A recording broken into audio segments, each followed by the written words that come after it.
gentlemen, you're listening to the weekend edition of the Korelin Economics Report. I'm Al Korelin. Appreciate you joining me.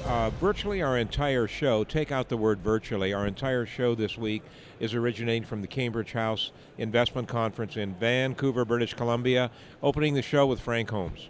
Everybody knows Frank, so I really don't need to do an introduction, but I will anyway. You've been in business a long time, my friend. I have been 35 years. Wow, you're ahead of me, I have to say. You must have been, 15 years old when you got involved in it? I wish. I wish I was too. You know, you put out a very, very interesting, your statistical team down at the fund put out some very, very interesting numbers that you and I were talking about off the air. And the numbers really favor, I would have to say, investors in the resource sector, at least in the near future, 2013. Let's talk about that. One of the big things for investors is being consumed with negative talking heads. We've noticed it recently on the Bloombergs and CNBC, more politicians talk. You know what? If you're a Democrat or Republican, you never feel like you win. Both turn off the television feeling like they've lost. When you go to a sporting event, at least half the audience feels like they've won. Well, this is creating redemptions, and we've basically said stop redeeming out of equity funds, in particular resource funds. If you look at the math, over the past 4 years, the stock market's up 72%, gold is up 90%. Gold stocks, even with a horrific last year, are still up 50% in the past 4 years. And if you take a look at bonds, and the money going into bonds is at a record pace, is only up 20%. I got to interrupt you just for a second and get a little clarification on one issue. The gold stocks that you invest in are up probably 50% over the last 4 years. But Frank, 2012 was a terrible year for the junior investor. Well, more so for the juniors than it was for the seniors. So that's, one has to separate that. But I think that things will change, and it's also recognizing the formation of capital model is that investors are so caught up with the crash of '08, and there's many psychologists have written about this, anchoring to a negative experience and then projecting that forward, which is a wrong thought process. So have regulations. So the regulators are trying to protect everyone to the point of almost stifling any type of formation of economic growth. So they favor ETFs. They do not favor active management based on how easy it is to advertise. And they do it with good intentions, but the law of unexpected consequences are that when money's rolling in, they're rolling into like a gold ETF. Well, what happens when they go to the GDXJ, and one of these companies that's presenting here is not in that GDXJ, there's no flows going into it, and that GDXJ in 3 years is $3 billion.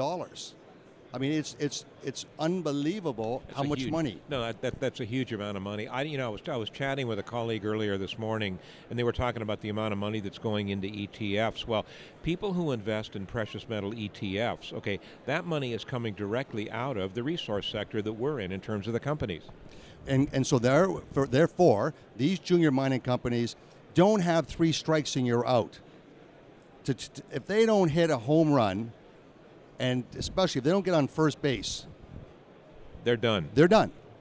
That is just what's taking place, and there's no forgiveness. The idea of being able to buy stocks, you can sell stocks and have them fall 10% in a rising gold market, and there's never a regulatory concern or call. But if a stock goes up, well, then automatically there's a call. There's an asymmetrical compliance that's out there because just like investors are redeeming, regulators are also anchored to this horrific experience we all went through in '08. And what it shows you is that follow the money's been our thesis. This year, expect more sunshine, less storms. The next storm is going to be the debt ceiling. And, And that'll be the biggest buying opportunity because when push comes to shove, these governments everywhere in the world will print money to maintain their programs. No choice, unfortunately. No choice. You know, we've talked about that ad nauseum on this show with an awful lot of people, but you know, it's really easy to say, to take a simplistic approach and say the government needs to stop printing, we need to get some austerity into the economy, et cetera, et cetera, et cetera. But Big Al maintains that's probably not going to happen until a collapse potentially occurs. No, I agree with you, and the big thing that's, to me, fascinating to see the G20 meetings and all the protesters that are quite often funded, these radicals, by unions because they do not like seeing jobs being outsourced, and it's sort of anti this globalization. What they don't realize is that it's really not about trade because these G20 meetings really don't create and facilitate the flow of economic activity. They're out there to collect taxes. Bingo. That's if you take a look at money laundering rules, how they've grown and expanded, all the rules and regulations go with this. So it's a mechanism for collecting taxes to maintain what these governments are, and we're seeing that in Europe. But okay, that's what it is. It's hot in Texas in the summer, and it's cold in Alaska in the winter. It's what it is. How do you turn around to capture opportunities for your investors is our job, and to minimize the risks. You know, I'm not surprised that you've been as successful as you have in the industry, because, I mean, that's some really interesting insight. You know, when we were talking earlier, something that I think is interesting is going back, when you look at market cycles, I mean, the resource sector moves in cycles, there's no question about it. You brought up the fact that in an election year, the resource sector didn't do particularly well, but in the following year, it did. 2012, we had an abysmal year in the junior market. So I would have to say that 2013 is looking better. Well, there's a great piece of research, Al, that goes with that. There's a famous 4-year presidential election cycle, and Obama's had the best term as a president.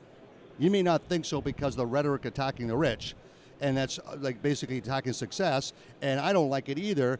But really what's fascinating is that he, and along with Bernanke, have pumped so much money into the economic engine, the stock market's had far better than any other president's term.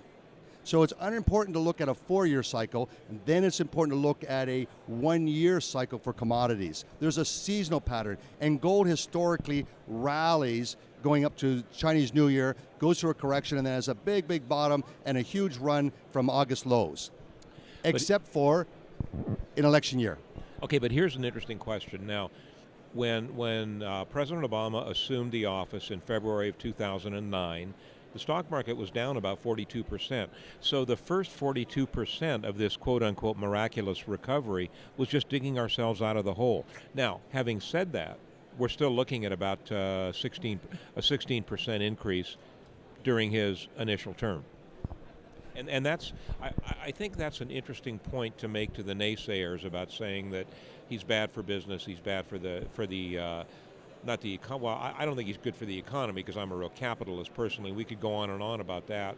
But the fact of the matter is, the market really hasn't done that poorly under him. It hasn't. In 4 years, it's up 72%.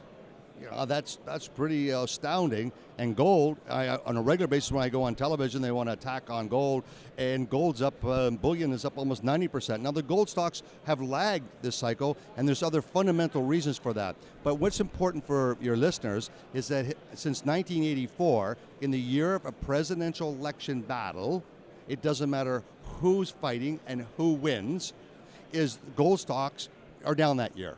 The post-election year, gold stocks outperform. And CIBC did this research, World Markets, looking back in this sort of cyclical pattern, like you have a very defined seasonal to gold, there's this 4-year cycle to gold stocks. And we're going into a cycle that odds favor for gold stocks to get a reevaluation. And there's fundamental reasons why. Because you're seeing gold mining companies now printing, showing you what their total costs are. Not just their cash costs, their total costs. They're also increasing their dividends. And they have to become much more respectful of investors, money, and get that return on capital. So I think that those things could probably really be exceptional to help these stocks get a re-rating this year. I personally think it's going to happen. You know, I have to ask myself, because, you know, my family and I are pretty heavily invested in the sector, and I have to ask myself, you know, am I a Pollyanna? Am I sticking my head in the sand? Am I perhaps letting my emotions run away with me here? I would hope I'm not. I have to say, I do agree with your thesis, though, that I think 2013 could be a very, very good year for the market. We got 30 seconds left. Talk about your fund. Well, I have a U.S. Global Funds. The Global Resource Fund continues to be a stellar performer.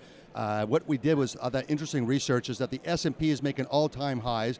15% of the S&P is energy and basic materials.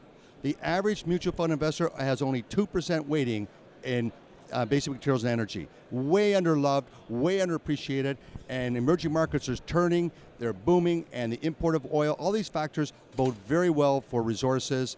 We've outperformed the iShares, and we'll continue, I think, to have a great cycle. And money's this year, odds favor going back into equities, out of bonds, and this could take this sector through a huge increase. I would agree 100% with that. There you have it from Frank Holmes. Stick around. Big Al's going to be right back.